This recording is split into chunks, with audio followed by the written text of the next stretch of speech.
हाँ जी बेटा, चलिए स्टार्ट करते हैं आज का लेक्चर। तो लेक्चर नंबर 30 है, स्टैटिस्टिकल मैकेनिक्स की प्लेलिस्ट चल रही है। तो हम टॉपिक डिस्कस कर रहे हैं रिगार्डिंग दी पार्टीशन फंक्शन। तो हमारे सामने जो क्वेश्चन दे रखा है, a classical gas of n particles is kept at a temperature T and is confined to move on a two-dimensional surface. If an external linear force field is applied along the x direction, then the partition function of the system will be proportional to। तो यह एक question मैं क्यों लेके आया हूँ, because partition function जो अभी तक हमने देखा है उसको हमने देखा हुआ है e raise power minus beta e की फॉर्म में।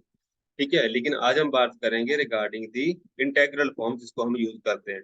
ठीक है, वो क्यों डिस्कस कर रहे हैं, बिकॉज आपके पास जो क्वांटम लेवल सिस्टम्स होते हैं वहां पे हमने क्या क्या बात करते हैं, वहां पे एनर्जी लेवल डिस्क्रीट होते हैं। लेकिन अगर आपके पास क्लासिकल सिस्टम आ जाता है तो क्लासिकल सिस्टम में आपको कंटिन्यूटी देखने के लिए मिल जाती है। मतलब position and momentum variables can be continuous, जिसकी वजह से आपके पास जो पहले आपका जो फॉर्मुलेशन है z equal to e raise power minus beta e वाला एनर्जी लेवल डिस्क्रीट वाला, वो यहाँ पे फेल हो जाएगा, वो काम नहीं करेगा।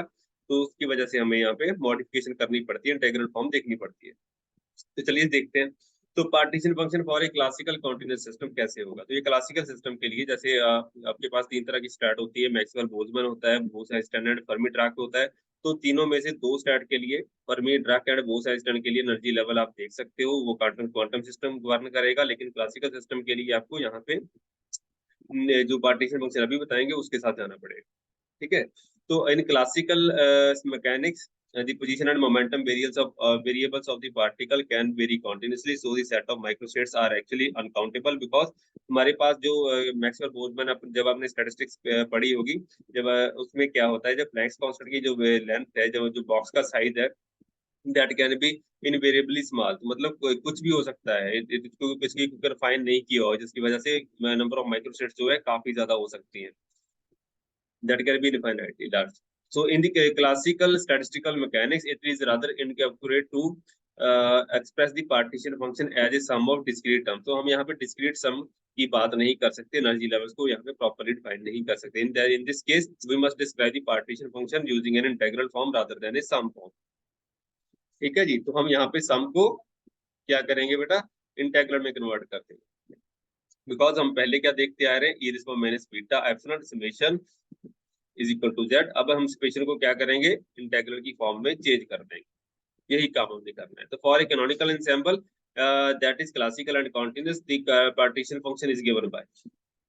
तो पार्टीशन फंक्शन अगर थ्री डायमेंशन की बात करोगे तो वहां पे आएगा 1/h cube integral over the E raise minus beta of h। h यहाँ पे हैमिल्टोनियन ऑपरेटर आ जाएगा, जिसके आप इंटीग्रेशन करोगे यहाँ पे रादर देन एनर्जी लेवल्स। तो साथ में integration will be over D cube Q and D cube T के साथ आप जहाँ पे कोऑर्डिनेट्स आएंगे, यहाँ पे मोमेंटम वेरिएबल्स आएंगे। अगर आपके पास n आइडेंटिकल क्लासिकल सिस्टम्स है, मतलब थ्री डायमेंशन में अगर n आइडेंटिकल क्लासिकल पार्टिकल का अगर आप अपने पार्टीशन फंक्शन वगैरह निकालना है तो n फैक्टोरियल डिनोमिनेटर में आ जाएगा और h raise to power 3n आ जाएगा रादर देन 3।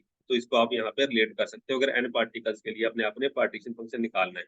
तो मैंने आपको ऑलरेडी बता रखा हुआ है, अगर n पार्टिकल के लिए पार्टीशन फंक्शन निकालना है तो कुछ नहीं करना, सिर्फ उसका जो सिंगल वेरिएबल के लिए, मतलब वन डायमेंशन के लिए अगर आप पार्टीशन फंक्शन निकाल सकते हो तो उसके रेज़ टू पावर n कर दीजिए, तो z ऑफ n आपके पास निकल के आ जाएगा।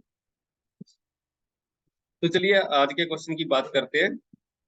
तो आज का हम डिस्कस करेंगे regarding the two dimensional system. Question एक बार और देख लेते हैं। हमारे पास क्लासिकल गैस है, n पार्टिकल्स दे रखे हुए हैं, टेम्परेचर T दे रखा हुआ है, moving on a two dimensional x y plane है, एक फोर्स दे रखी हुई है, हमने पार्टीशन फंक्शन की डिपेंडेंसी निकालनी है टेम्परेचर के साथ। तो चलिए स्टार्ट कर दे। For a two dimensional system हमारे पास क्या होगा, टू डायमेंशन की बात करेंगे तो partition function will be equal to 1/h square आ जाएगा। वहां पे थ्री डायमेंशनल था तो हमने h क्यूब डाल दिया था, यहाँ पे हमारे पास क्या है 1/h स्क्वायर आएगा। डबल इंटीग्रेशन रहेगी बिकॉज टू डायमेंशनल इंटीग्रेशन है। ई रेज़ पर माइनस बीटा ऑफ h रहेगा। वेरिएबल्स कौन रहेंगे, h of p of x, p of y, x and y, because दो मोमेंटम वेरिएबल, दो आपके पास फिजिकल कोऑर्डिनेट वेरिएबल रहेंगे। तो dpx and dpy into dx and dy आपके पास यहाँ पे इंटीग्रल की डेरिवेटिव्स रहेंगे, मतलब integral with respect to these parameters आपके पास होगा।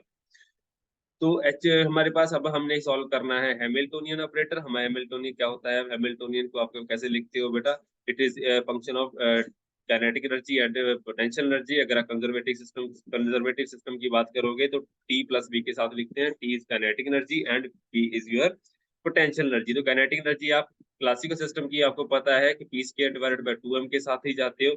अगर काइनेटिक एनर्जी की बात करोगे तो P square divided by 2m, जिसको आप हाफ m v स्क्वायर के साथ भी लिखते हो। तो वही चीज हम यहाँ पे लिख रहे हैं। 2 डायमेंशनल है तो px square divided by 2m and py square divided by 2m आ गया। आपके पास काइनेटिक एनर्जी सिंपली आपको मिल गई क्लासिकल पार्टिकल के लिए। अब हमें पूछा गया है दूसरी चीज ढूंढनी है, पोटेंशियल एनर्जी कितनी होगी सिस्टम के लिए।